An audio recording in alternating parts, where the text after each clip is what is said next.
गांव का एक गरीब परिवार जिसमें 4 लोग थे, बाप, माँ और 2 बेटे। बड़ा बेटा और पिता मजदूरी करके घर चलाते थे, जबकि माँ गांव के जमींदार के यहाँ काम करती थी। छोटा बेटा अमित 12वीं कक्षा में पढ़ता था, लेकिन अमित के मन में हमेशा से एक अलग तरह की पहचान की चाहत थी। उसे महसूस होने लगा कि वह एक किन्नर है। धीरे धीरे उसके हाव भाव और पहनावा बदलने लगा।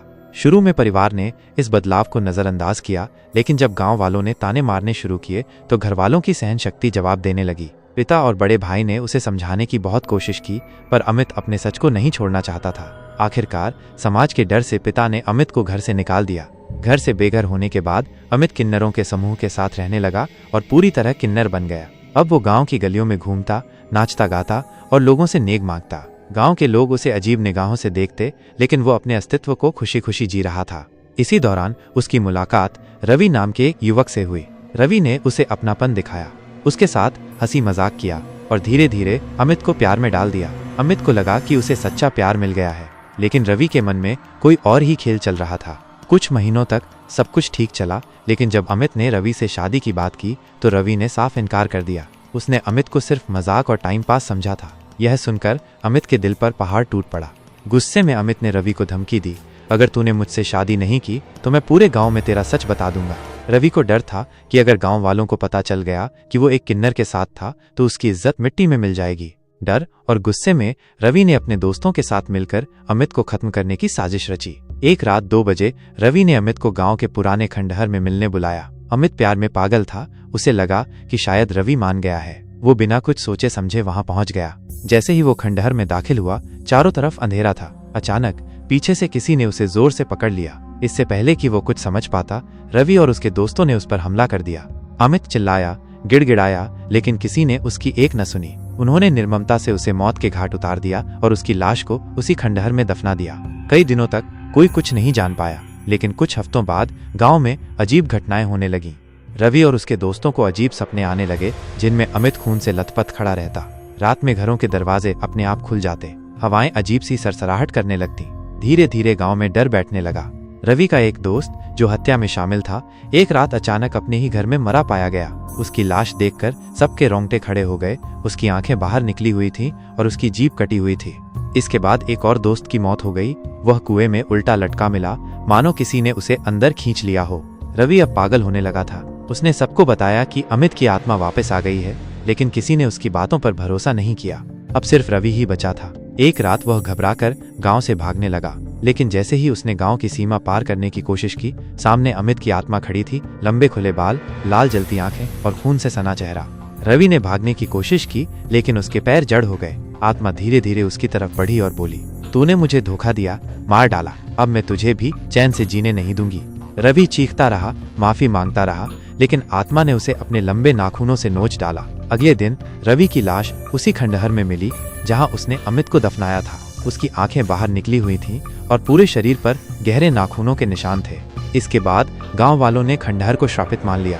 वहां जाने की हिम्मत कोई नहीं करता। रात में वहां से किसी के रोने और चीखने की आवाजें आती हैं। जो भी वहां जाता है वापस नहीं लौटता।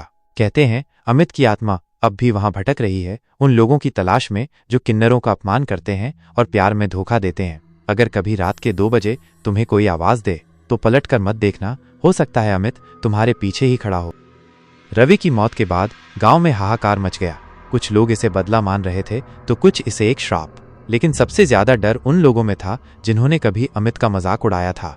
गांव के बुजुर्गों ने बताया कि जब किसी की आत्मा अधूरी इच्छा के साथ मरती है तो वो बदला लेने के लिए वापस आती है। लोगों का मानना था कि अब अमित की आत्मा सिर्फ उन लोगों तक सीमित नहीं रहेगी जिन्होंने उसे मारा था, बल्कि वो हर उस व्यक्ति को सजा देगी जिसने कभी किन्नरों का अपमान किया था। अब गांव में रात के समय कोई भी बाहर निकलने की हिम्मत नहीं करता था, लेकिन कुछ नासमझ युवक इसे अंधविश्वास मानकर हंसी उड़ाने लगे। गांव के 4 लड़के मयंक, विशाल, दीपक और रोहन ने इस डर को झूठ मानते हुए एक खतरनाक खेल खेला। वे आधी रात को उसी खंडहर में गए जहां अमित की आत्मा बसती थी। उनके पास एक कैमरा था जिससे वे सब कुछ रिकॉर्ड कर रहे थे। अगर सच में कोई आत्मा है तो हमें दिखाओ, मयंक ने हंसते हुए कहा। अचानक एक ठंडी हवा चली और दरवाजे खुद ब खुद जोर से बंद हो गए। दीपक घबरा गया, भाई ये जगह सही नहीं लग रही, लेकिन बाकी सब हंसते रहे। तभी उनके कैमरे की स्क्रीन अचानक झिलमिलाने लगी और उसमें किसी की परछाई दिखी। लंबे बाल, लाल आंखें और सफेद साड़ी में एक आकृति। ये क्या है? अचानक कैमरे की स्क्रीन पर अमित का चेहरा दिखा और उसमें से एक डरावनी चीख निकली। अगले ही पल मयंक जोर से हवा में उछला और दीवार से टकरा गया। उसके नाखूनों और चेहरे पर गहरे जख्म हो गए। विशाल ने भागने की कोशिश की, लेकिन उसकी टांग किसी ने पीछे से खींच ली। हमें माफ कर दो। लेकिन आत्मा को माफी से कोई मतलब नहीं था। एक एक कर सबके शरीर खून से लथपथ हो गए। अगले दिन सुबह गांव वालों को चारों लड़कों की लाशें खंडहर के बाहर पड़ी मिली। उनके चेहरे डर से सफेद थे और आंखें बाहर निकली हुई थीं। गांव वालों ने अब इस श्राप से छुटकारा पाने का फैसला किया। उन्होंने एक तांत्रिक को बुलाया जो आत्माओं को नियंत्रित कर सकता था। तांत्रिक ने पूरी रात हवन किया, मंत्र पढ़े और आत्मा को शांत करने की कोशिश की। लेकिन जैसे ही उसने कहा, अमित अब तुम इस संसार को छोड़ दो, अचानक आग की लपटें उठीं और तांत्रिक खुद ही चीखने लगा। ये आत्मा बहुत शक्तिशाली है, इसे कोई नहीं रोक सकता। इसके बाद तांत्रिक वहीं गिरकर मर गया। गांव वाले अब पूरी तरह डर चुके थे। उन्होंने फैसला किया कि उस खंडहर को हमेशा के लिए बंद कर दिया जाए। लोगों को लगा कि अब सब ठीक हो गया, लेकिन वे गलत थे। कुछ साल बाद गांव में एक नया परिवार आकर बसा। उनके घर में एक छोटी बच्ची थी जिसे रात में किसी के गाने की आवाज सुनाई देने लगी। मम्मा, कोई बाहर गा रहा है।